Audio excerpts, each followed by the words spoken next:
Wreck-It Ralph is a very interesting Disney movie. Initially, its premise of essentially being Toy Story but with video games kinda comes off as an attempt to appeal to the modern generation of kids in 2012, almost in a similar yet to a lesser degree vein of something like the Emoji Movie. Or even, with the fact that the main character is from a retro game, an appeal to nostalgia for the older folks in the crowd. But they handled the film's premise pretty tastefully. The video game Fix-It Felix Jr. that the main character Ralph originates from feels less like something trying to be like its source material, with shallow references to games of that era, and more like an actual game that could have existed at that time, and a fun one at that. The same can be said about all the other video games that appear in this movie, Hero's Duty, Tapper, etc. It's for this reason, the entire first act of this movie is a joy to watch. Sure, it starts with the typical modern Disney opening narration, though I feel uses it to great effect. With pretty much every opening narration, there's always that little twist at the end where we see just what context the narration is occurring in, like having it be a character telling a story to another character, or something. The twist here is that Ralph is giving a speech to a Villains Anonymous group. Just the fact that villains have these seminars gives the setting a lot of charm while also speaking volumes about it, very efficiently I might add. It manages to convey Ralph's life and why he is dissatisfied with it, while immediately showing that this is something that all video game villains deal with, because why else would this be a regular thing that they all attend? It's world building at its best. It also establishes a great sense of pathos, this prevalent melancholy throughout, the juxtaposition of this colorful, happy 8-bit arcade game with the gloomy, sad life that Ralph leads. And it does all this without feeling melodramatic, relying more on smart color choices and good character acting. As far as opening narrations go, it's quite efficient. Throughout this movie, we see how this arcade setting is actually quite cruel and sad, showing how not only are villains subjugated and treated like lesser people just because of the role they play in their games, but on top of that video game characters whose arcade cabinets are unplugged are left essentially homeless. In fact, in the scene that establishes this, we get some great characterization for Ralph, as he offers the characters of Q*bert a cherry for them to eat, showing that despite being a bad guy, Ralph is a better guy than a lot of the good guys, making it even more apparent just how unfair the treatment of bad guys in this world is. This does, however, beg the question as to why bad guys are treated so poorly. People run away from Ralph in fear when they see him walk by, so I just have to wonder, outside of the games where they are merely playing a character, do bad guys have a reputation of being violent in day-to-day life? It's something I've always wondered. When Ralph finds out that the residents of his game are celebrating their 30th anniversary without him, he is rightfully angry. The awkward conversation between Ralph and the hero of the game, Felix, is just great. It's the first real interaction that we get to see between them, and it sums them up pretty well. Ralph passive-aggressively pretending not to know what's going on so that Felix has to explain and consequently feel bad about it is really funny. It's here we see a bit more of Ralph's sassy, sarcastic side as well. During this scene, the writers are very careful in how they portray Felix. Unlike everybody else, Felix does actually try to be nice to Ralph. It's important that he's portrayed as feeling guilty for not inviting Ralph and then letting him in for a slice of cake, as it ensures that he's likable, what with him being a pretty important side character we see throughout the movie, so that when Ralph eventually ends up in Sugar Rush, we get an idea of both characters' motivations and we want to root for both of them. It's during this party we get our inciting moment. Ralph gets into an argument with one of the ironically named Nicelanders, where Ralph realizes that in order to be seen as a hero, he needs to earn a medal, thus solidifying his motivation for the rest of the film. I find Ralph's motivation and how it coincides with his character development interesting. During the Bad-Non at the beginning of the movie, Ralph says that he doesn't want to be the bad guy anymore, and who can blame him with how poorly treated they are? Yet in a way, his motivation is somewhat selfish. See, what Ralph aims to do isn't to change society's perception of bad guys. In fact, he doesn't really ever express any concern for others in his position. If he were to succeed in becoming a hero, all the other bad guys in his same situation would continue to suffer. It's changing his own situation that concerns him, and the movie is very clear about this. The moment where Ralph decides to infiltrate Hero's Duty to find a medal I am particularly fond of, as for most of the first act we've been mainly focusing on retro games, and so seeing this retro game character have to navigate this modern, violent space shooter game is entertaining.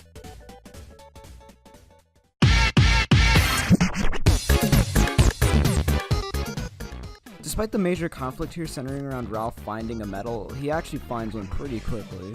It isn't until he ends up losing it in Sugar Rush where the film's plot begins properly, when Ralph meets Vanellope, who at this point in the movie is pretty obnoxious. Not even in an endearing, childlike sort of way, she is literally just a dick to Ralph for no reason, even before discovering the medal. She ends up stealing it for reasons which are unknown, yet still implied to exist, leaving a bit of intrigue. Suddenly the movie shifts focus from being about Ralph finding a medal, but instead finding his medal, and getting it back from Vanellope. It's also here that the film's overall tone shifts. I think that everyone was a little bit surprised and maybe even a bit disappointed when finding out that the rest of the movie was going to take place here in Sugar Rush.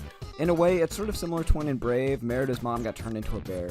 It was an unexpected turn of events that took the movie in a different direction than what people were expecting, and the same can be said here. Rather than being a quaint movie about life in an arcade, it sort of turns into a racing/sports movie where there's the big competition and one character has to help the underdog for it to defeat the bullies. It's also got a little bit of Toy Story/Up, where it's about two characters who don't get along, slowly realizing each other's similarities and ultimately becoming friends.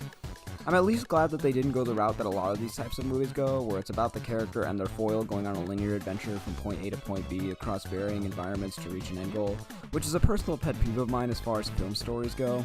I don't know why, but it's just not very interesting to me.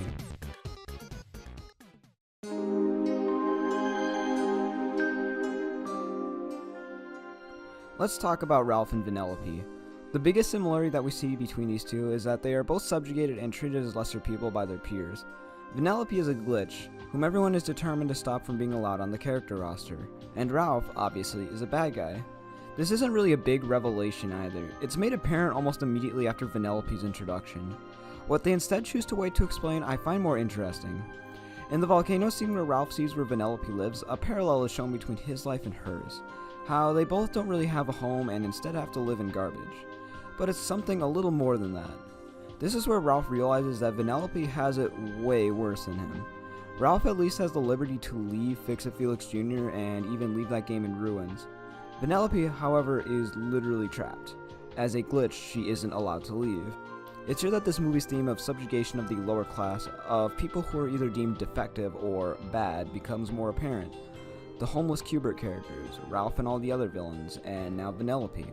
This is the moment where we see Ralph's perspective and consequently his motivation shift. It was established that in order for Ralph to get his medal back, Vanellope needs to win the race.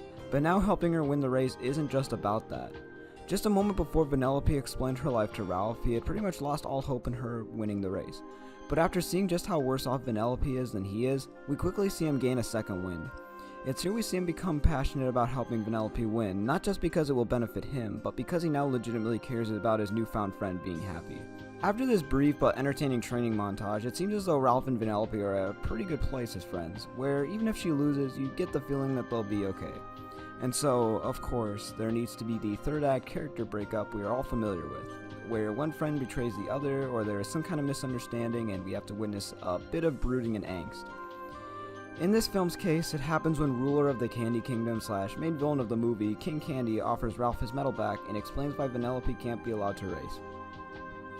Basically, if she becomes a playable character, people will notice how glitchy she is, the game will be unplugged, leaving Vanellope, who can't escape the game, to die. Pretty dark stuff. What I hate about this conflict here is that it's one of those things where one character is trying to explain something to another, but they keep getting interrupted, and it's just so frustrating because if the character could just explain themselves, then everything would be simple, but instead it turns into a whole thing because the one character won't let the other get a word in. Hate that shit. Of course, it turns out that King Candy was lying. He is the main villain after all. Though he's not really a liked villain. King Candy kinda receives a lot of flack for being another in a long list of these surprise twist villains where you don't discover that they're a villain until either late in the second act or the start of the third.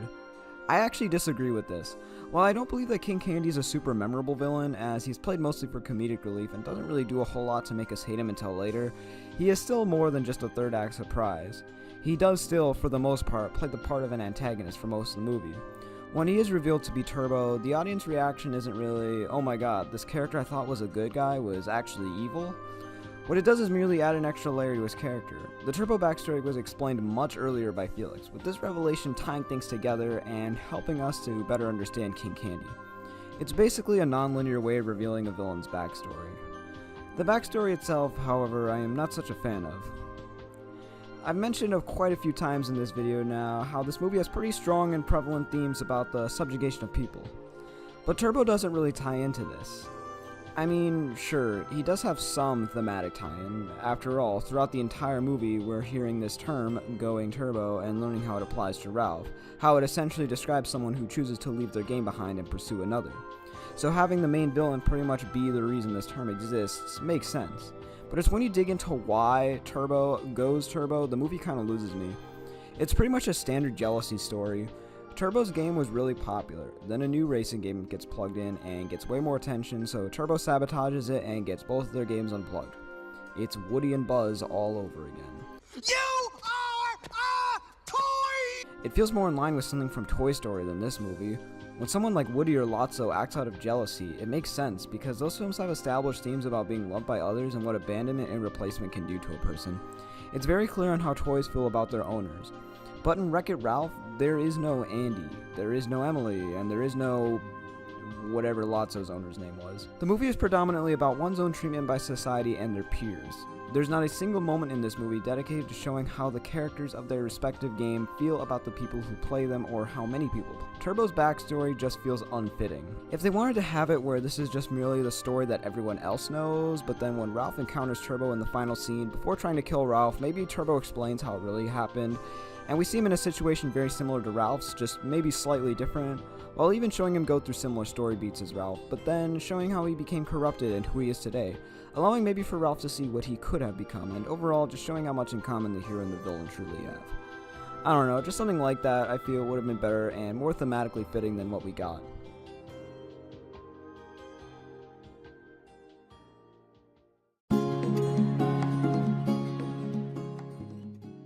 In general, this film's third act tends to be where it loses me a bit in terms of theme. After King Candy is defeated, which, by the way, was pretty clever, how not only did they bring back the thing about how cybugs become what they eat, allowing for them to make him this huge monster for Ralph to fight, but that they cleanly wrapped up the whole cybug apocalypse by using the Diet Cola Mountain thing from earlier as a beacon. Everything here is all accounted for, and nothing felt like an ex machina. Good job, writers. However, it's after his defeat where certain things tend to feel a bit too happy and convenient. Like how when Vanellope crosses the finish line, the game is reset and it turns out that she was actually a princess. Not to say that it wasn't properly set up. I mean, it definitely was. I don't know, it just feels a bit hokey to me.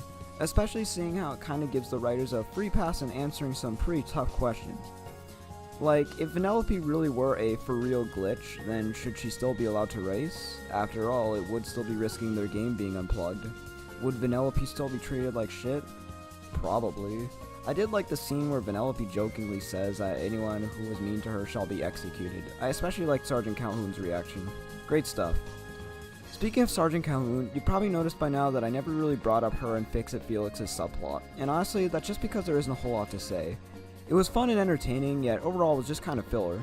Don't get me wrong, I still think that it was relevant to show, and the scenes never last too long either.